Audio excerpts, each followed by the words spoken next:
He's given me a Zoom invite, 978. I don't understand.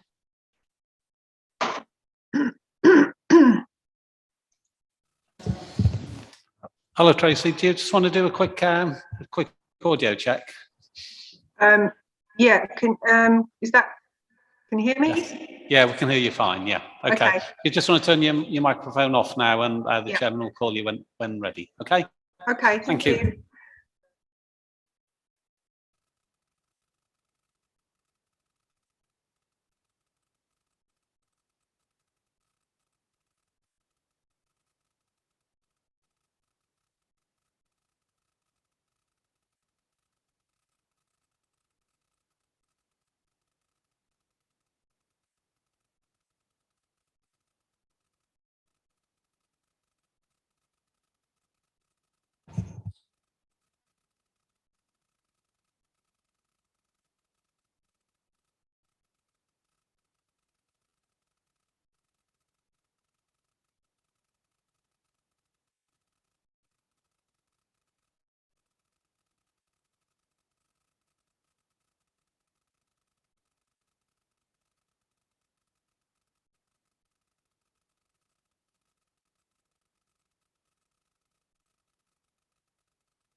Good evening and welcome to the meeting of the Planning Committee. I'm Councillor Pauline Hazel and I will be chairing the meeting. To begin the meeting, there are a few matters of housekeeping. A risk assessment, including COVID-19 risks, has been undertaken for the meeting. Hand sanitizer, wipes and masks are available.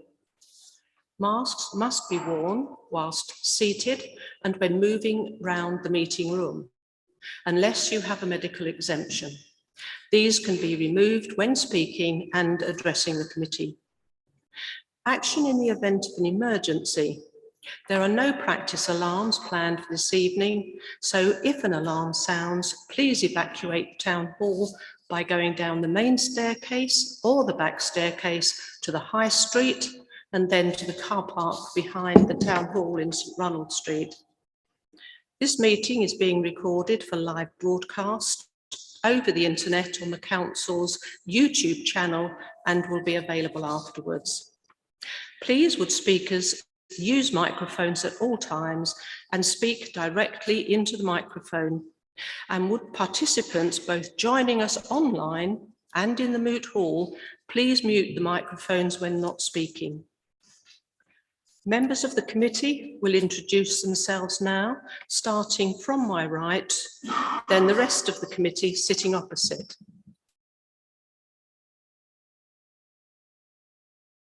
Councillor Jackie McLean, Markstown Lair Ward. Councillor Roger Mannion, Tiptree Ward. Councillor Jarrod Oxford, Highwoods Ward.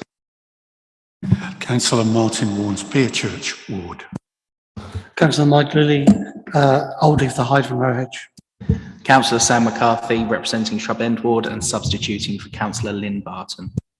Councillor Helen Chua, St Anne's and St John's Ward. Councillor Robert Davidson, Merzian Highfleet Ward. Thank you.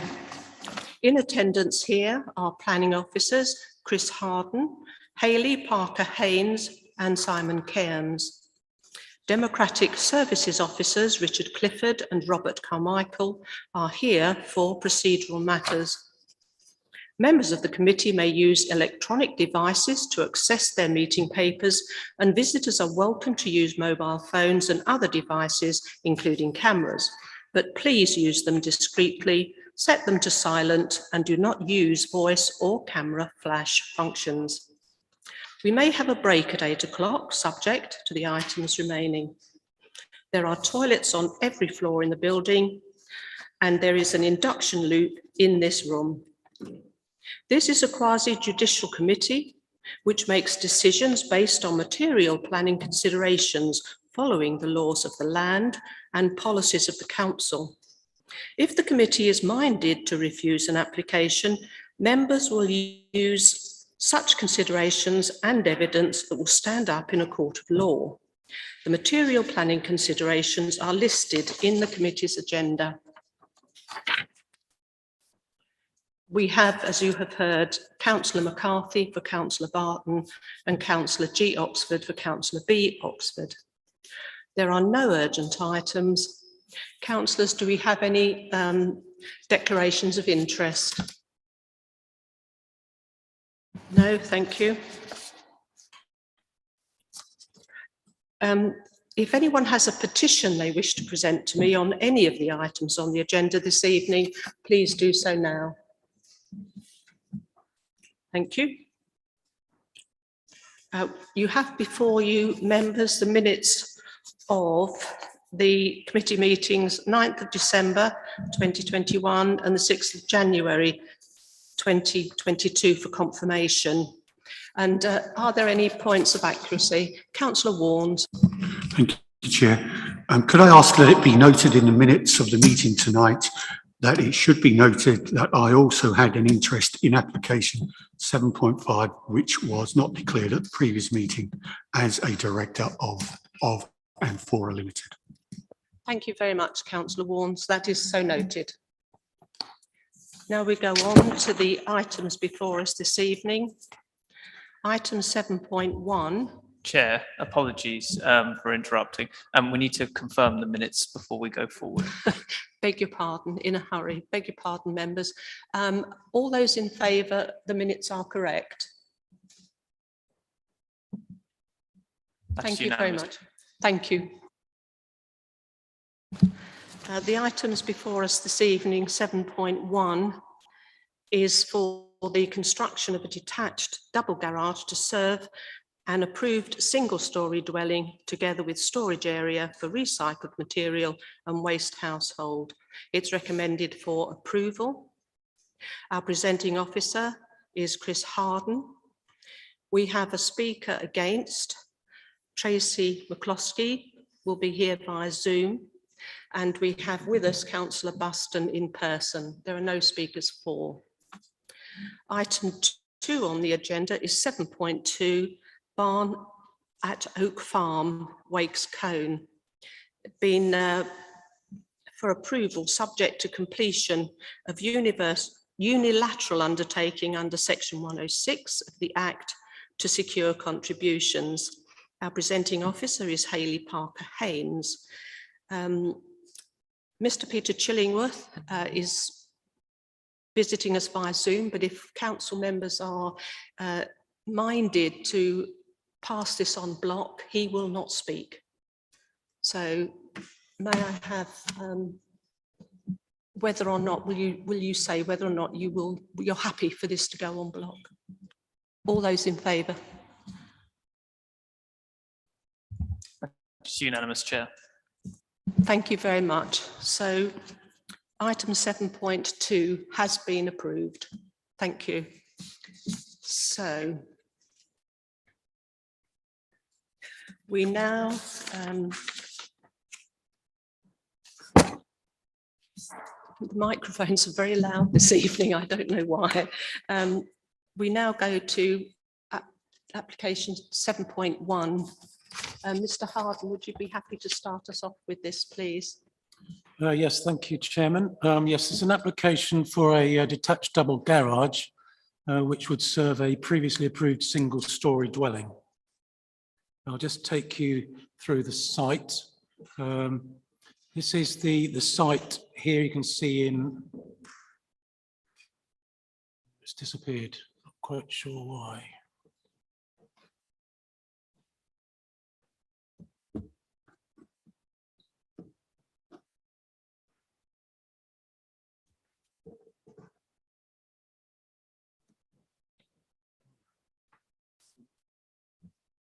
It's still on my screen, Chairman, but it's, don't know what's happened there.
No, it's your video off just. Right, Chairman, yes, it's back. So this is essentially a double garage proposal to serve an approved dwelling. From the red line location plan, you'll see the site is set within a row of dwellings with access from President Road. And to the right, you'll see the site overall. You'll see that shows where the dwelling was approved, and then the square on the site is where the garage is proposed, just there. I'll just run you through the photographs and drawings. So that's an aerial picture of the site before it was cleared. So the site is located here, and access would come in through this driveway, through President Road, which is a private road, and then into there. This shows a closer layout of the proposal. So the garage positioned here, showing the cars in place. The end of the approved dwelling is here. And there's another parking space here and maneuvering space around here. And this is a picture of the garage. It'll be constructed of materials to match the approved dwelling. So there'll be a grey brick and some grey cladding around the top. So double garage doors. That's the view as you look into the site. Now some pictures of the site. So that's a view from President Road looking towards the site. Access through here, as previously agreed, to serve the approved dwelling.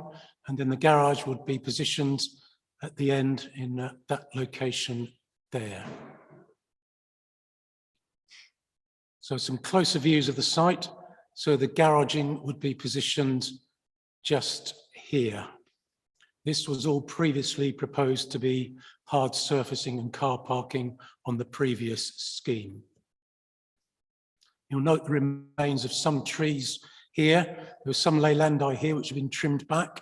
And just to add that the ones closer to here were beech trees that have been trimmed back, but they were not protected. I'll show you the protected tree on site. So that's a closer view of the boundary. The school is the other side. And then within the site, you'll see this is where the dwelling would go, positioned in here. It's actually quite a reasonably sized site. A neighbouring dwelling to the left there is a 2-storey, and then to the right you've got single-storey dwelling. I'll just go back. This just shows where the TPO tree is. If you can just see my cursor there, that's where the TPO tree is. So that's well away from the garage and the other side of the approved dwelling. And I'll just take you through the previously approved plans. So a dwelling located there, and then the parking spaces were here with manoeuvring spaces here and parking there. So essentially the garage is going on the previously approved parking spaces there. And that's a street scene showing what was previously approved for the dwelling and a closer view of the dwelling. So I'll just take you back to the site plan whilst I go through my planning considerations. So in terms of considerations, the double garage is considered to be of a scale, design and form that relates satisfactorily to its surroundings. It sets back into the site, and in this context would not be particularly obtrusive to the environment. The materials would match the existing dwelling in terms of colour and also in terms of the precise brickwork which is used on the main part of the dwelling. We're therefore happy with its visual impact in this context. In terms of highways issues, the Highway Authority have not raised an objection and are happy with the extent of parking provision and the size of the garage. You'll note from the report that the garage does not measure 7 metres in depth, but measures 6 metres in depth. But then the extra area, which would normally be set aside for storage in terms of the length, is actually positioned down the side of the garage. So in overall terms, the garage is considered satisfactory.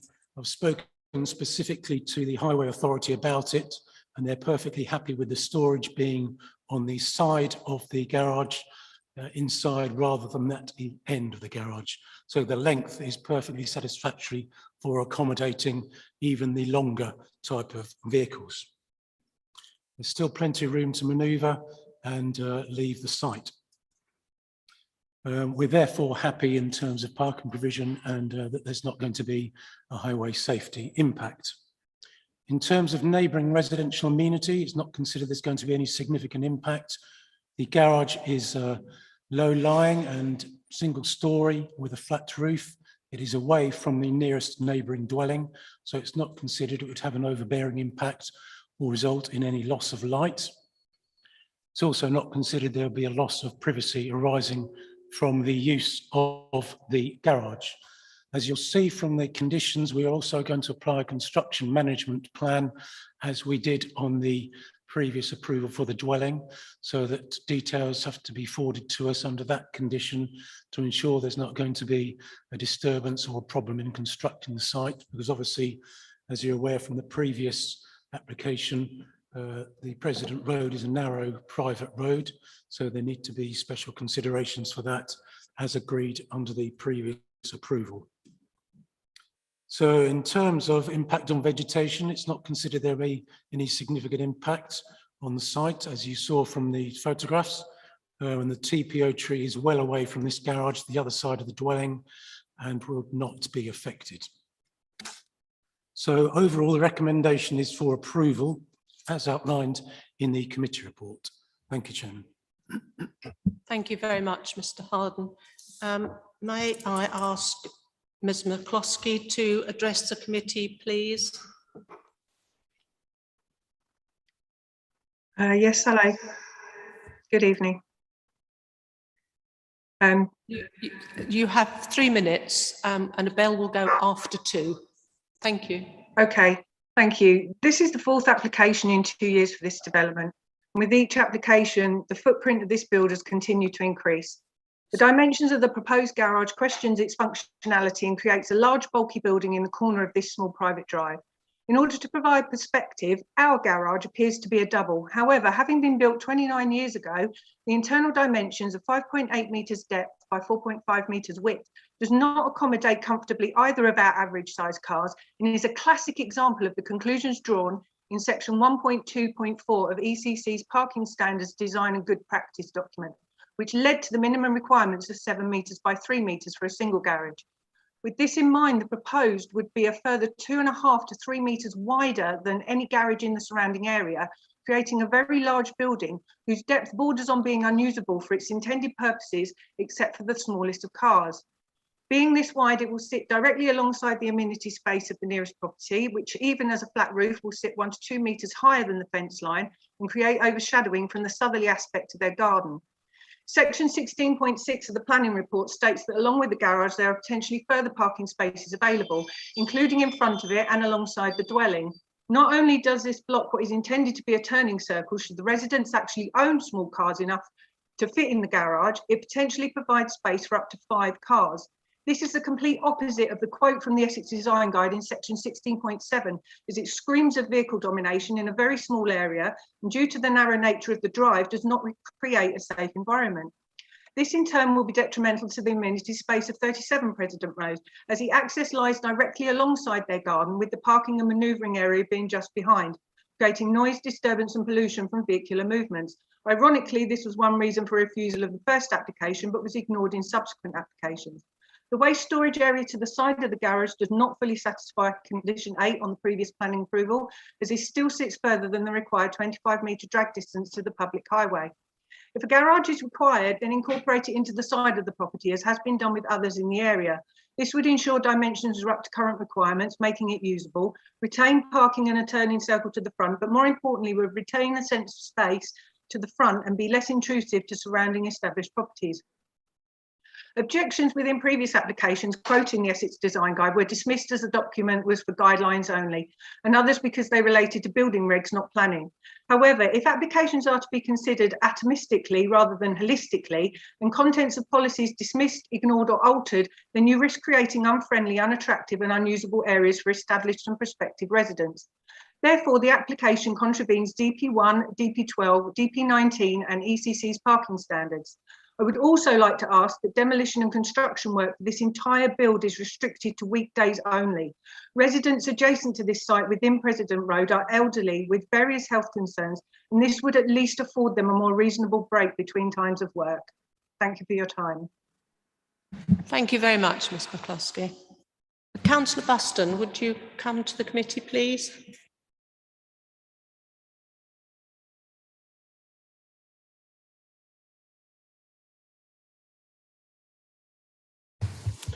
Good evening, Committee, Madam Chair. This is the second time that I've been called upon to speak in relation to this site. And as Mrs McCluskey rightly says, there have been 4 applications in 2 years, each adding a little bit to the one that went before. Disappointingly, this application, as it stood originally, should have been refused. Nonetheless, it wasn't, as has been pointed out on a number of occasions. I wonder if, Chris, I could ask you to be so kind as to put up on the screen the picture looking towards the entrance to the site, please. I think that would be most useful. Whilst we're doing that, I would simply echo what Mrs McCluskey has said. She's really put all the points that are necessary to be indicated, particularly noting that this is there, that's the one, lovely, thank you, that this is going to be a flat-roofed, large, one-storey property. That is a garage with an asphalt roof. There is no other building there that looks like that, and it is therefore out of place, notwithstanding what is indicated. So it is suggested, I note in the report, it is not considered there would be any significant impact on neighbouring residential amenity from the garage building itself. Well, I suggest there would. The reason I asked for the photographs to be put up is to emphasise the extreme narrow entrance to this plot, which goes back to the right-hand side of that photograph. Every vehicle, including dust carts, fire engines, ambulances, cars, and everything else, has to go down that narrow little road that you see where the lovely yellow bush is leading into the site where the estate agent's sale sign is. They all have to pass in front of the residents' windows. It's not even a private or an adopted road. It is a private, unadopted road. The increase to the original permission granted is thus inappropriate. Having said that, I have a degree of sympathy with the applicant in that I'm quite sure the applicant would not have known the hornet's nest that he was buying into when he bought this site. I don't know that to be the case, but I cannot imagine that anyone would have wished to have done that, where I have not as yet seen any indications of approval and approbation from any of the residents who live and are in the proximity of this site at all. And it's going to be extremely difficult for whoever lives there. Anyway, to summarise, the garage, I think residents are suggesting, and Mrs. McCloskey has very eruditely indicated, is a bridge too far. And I have to suggest that they're right. Thank you. Thank you, Councillor Buston. Mr. Harden, do you have any comments on what you've heard so far? Various questions from there. Chairman, I can just reiterate what I've said, really. In terms of the design and scale, it's considered appropriate in this location. It is set back within the site.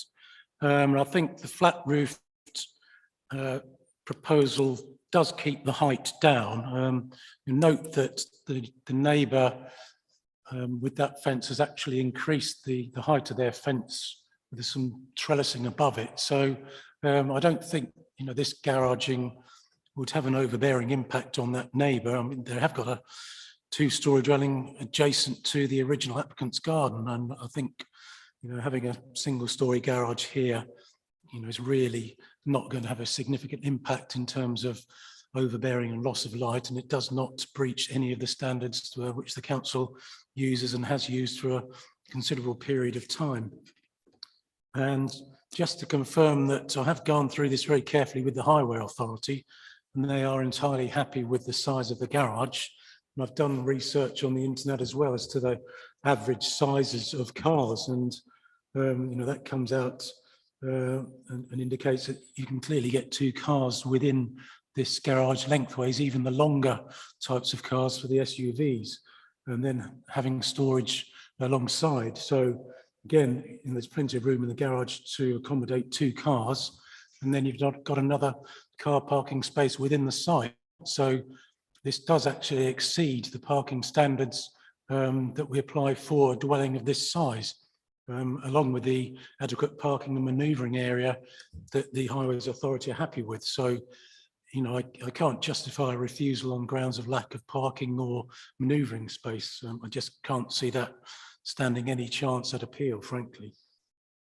In terms of the waste storage, that has been put on at the side of the garage, but I have not yet approved that as a clearance of condition. So that will need assessment under the clearance of condition application, condition 8, under the approved dwelling application. And this application doesn't change the situation in terms of distance for refuse carrying for the people collecting the refuse. So that doesn't make a difference to that. There was an informative on the previous approval for the dwelling, which flagged that up with the applicant. So that obviously remains on the previous dwelling. Accordingly, it's not considered that it breaches the policies that were quoted by the objector, DP1, DP12 or DP19. and it doesn't breach the parking standards for the reasons I've outlined.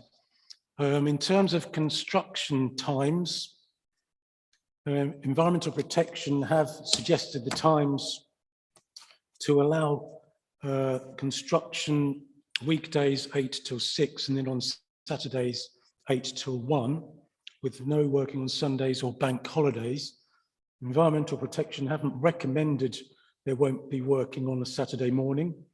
So it's difficult for me to justify taking away being able to work on a Saturday morning, but councillors have the right to recommend changing that condition if they so wish.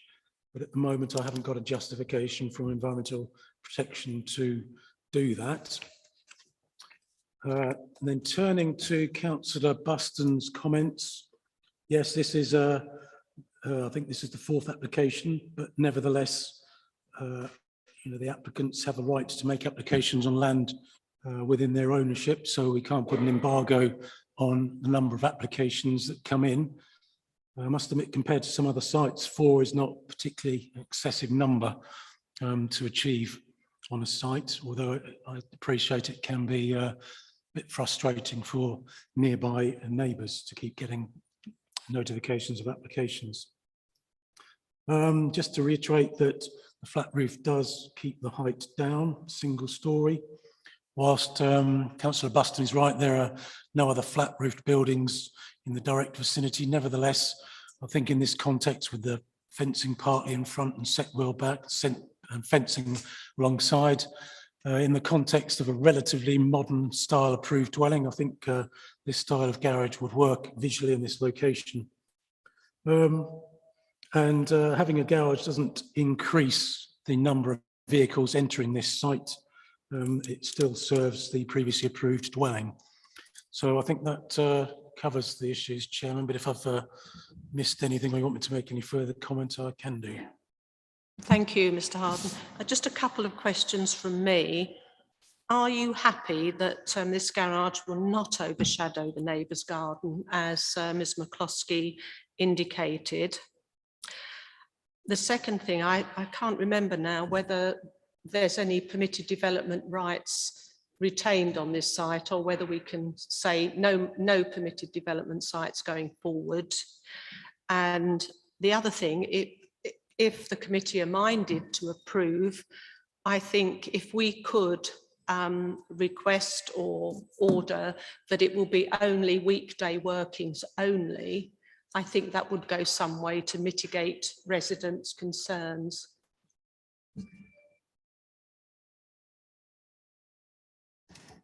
Thank you, Chairman. Yes, on the original approval, we did remove permitted development rights for alterations, extensions and outbuildings. So that obviously still remains in place on the site. And yes, I mean, given the context of the site, which is slightly unusual, I personally would be happy to remove working on a Saturday morning. That would need to be then brought into the construction management condition, but I think you could argue that that is a reasonable thing to do on that condition. Don't know if Simon's got a view on that in terms of changing that working times. Thank you, Chair. No, I don't think I have any particular observations beyond the fact that there is a fairly intimate relationship with adjacent property. And if members do feel strongly about this, we can exclude Saturday working.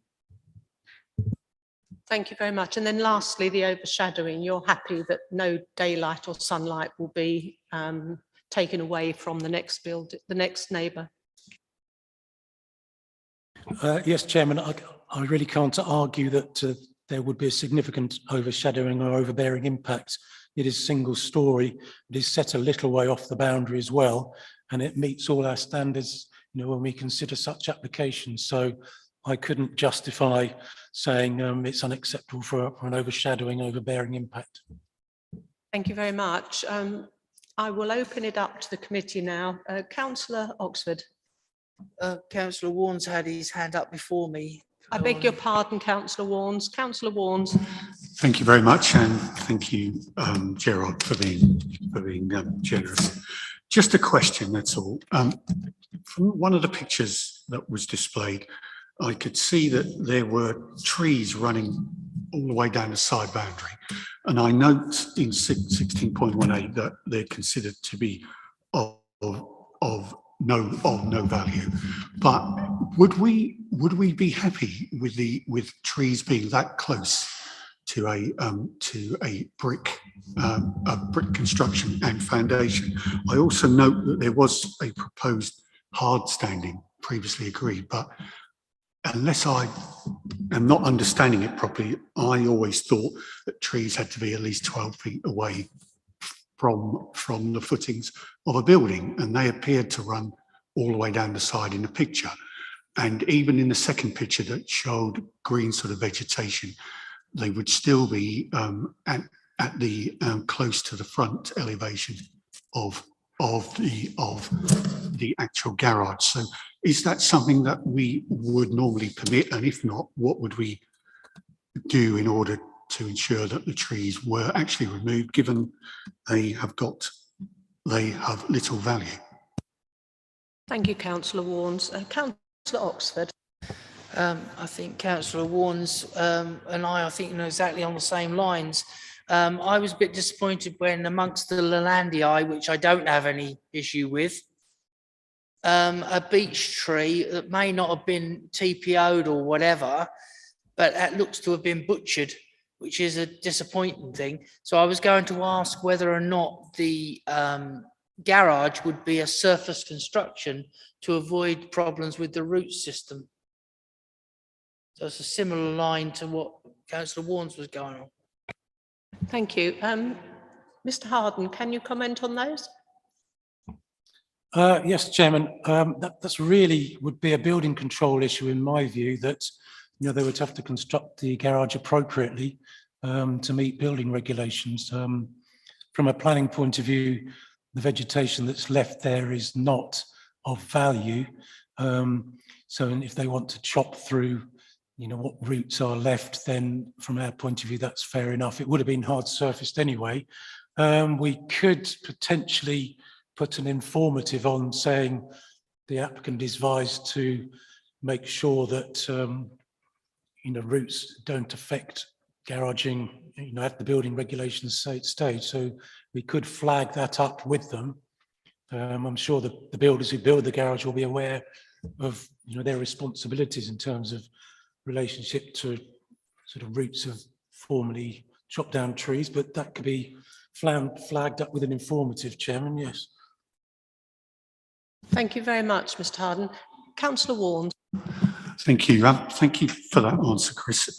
It kind of partially answered what I was thinking, but what it doesn't answer is, I presume, if we pass a permission, we would expect whatever is built to meet the building regulations, and then it would be up to whoever inspects the building regulations to make sure those are met. So the question is if it's not, on the assumption that it is not acceptable to have a tree rooted within a certain distance of the actual foundations of a building, then we would expect it to conform to the building regulations. So therefore we wouldn't expect trees to be there.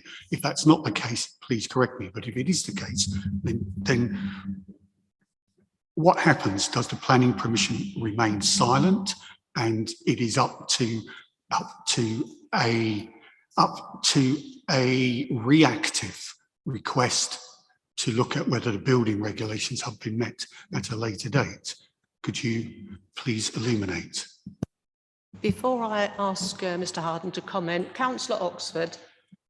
I was a bit disappointed to hear about the tree situation, because environmentally we're supposed to be protecting trees and also enhancing them.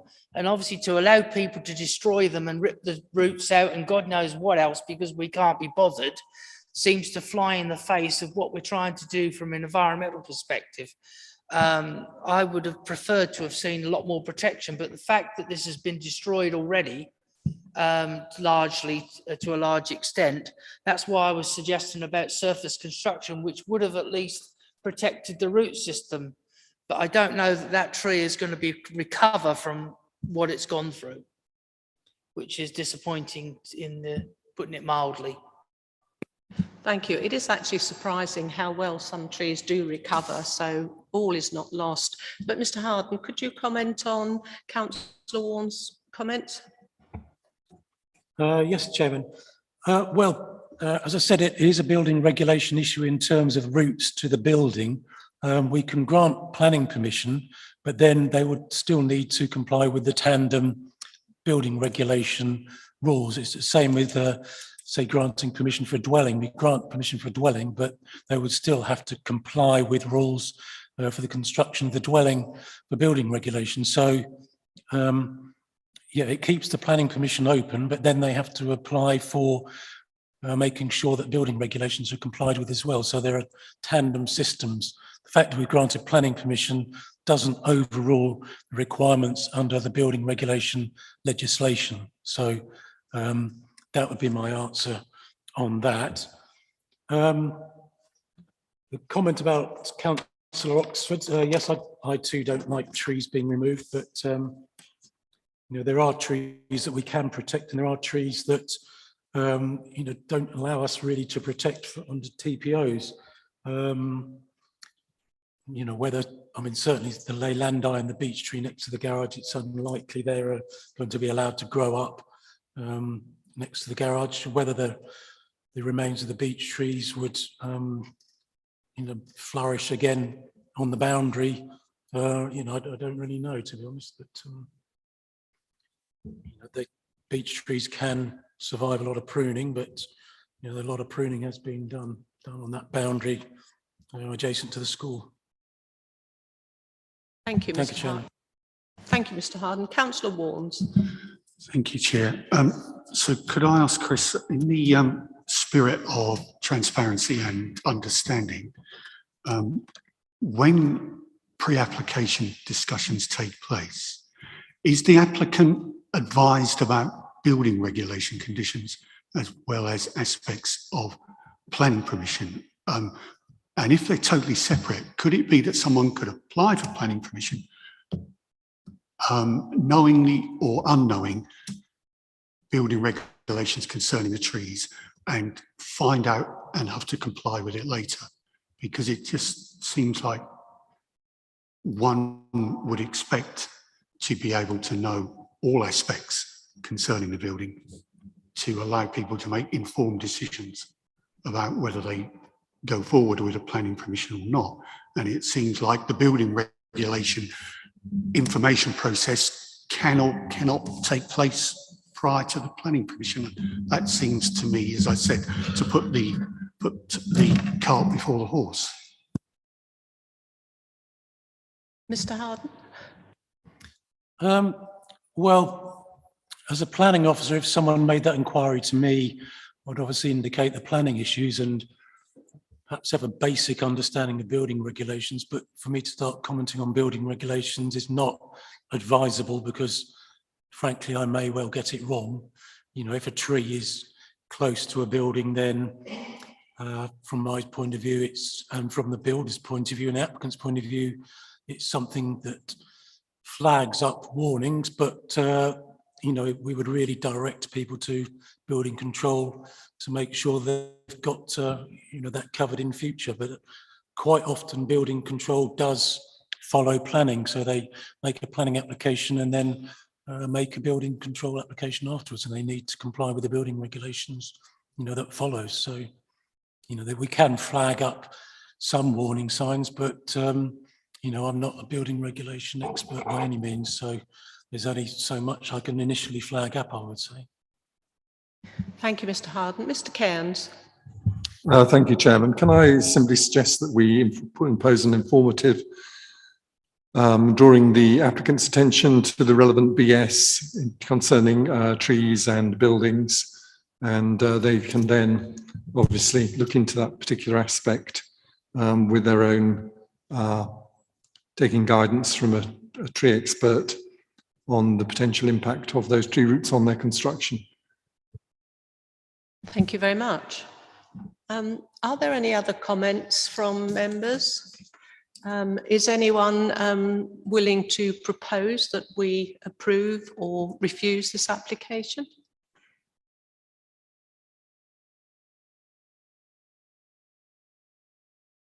Well, on the grounds that I think our hands are tied, I will be happy to propose that we approve this application with the two informatives regarding the trees and the buildings, and also the what was the other one? There was, sorry? Working hours. Yes, and also, yes, the working, well, would it be a condition, the working conditions, that Saturday working would not be allowed? I thought there was one more. I might be wrong. Although I think Mr. Cairns and Mr. Harden's comments re the trees are really this one and the same thing. I think the fact that there has been permission granted for hard standing for these vehicles, and we have no comments from Highways or anyone else, I can't see that there's anything else we can do. But certainly by restricting the working times and doing as much as we can to protect the trees, I think that will at least go some way to alleviating members. Councillor Chua. Thank you, Chairman. I think I would like the working days, Monday to Friday, as a condition. Yes, I think we've agreed with that, haven't we? On the existing. So, on the house as well as the garage. Sorry, I can't. On the house as well as the garage. On the house and the garage. Yeah, yeah. Okay. Would that condition of working days, Monday to Friday, be for both the house building and the garage? No.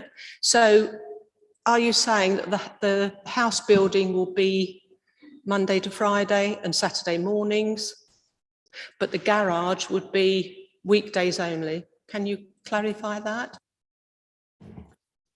Thank you, Chairman. Yes, this is an application only for the garage, so we could remove the hours for working on Saturday for the garage building, but we can't change the hours of working for the dwelling, which was approved at weekdays 8 till 6 and 8 till 1 on Saturdays. Thank you, Mr. Harden. So do I have a seconder for this proposal? Councillor McLean, thank you. May we go to the vote? All those in favour?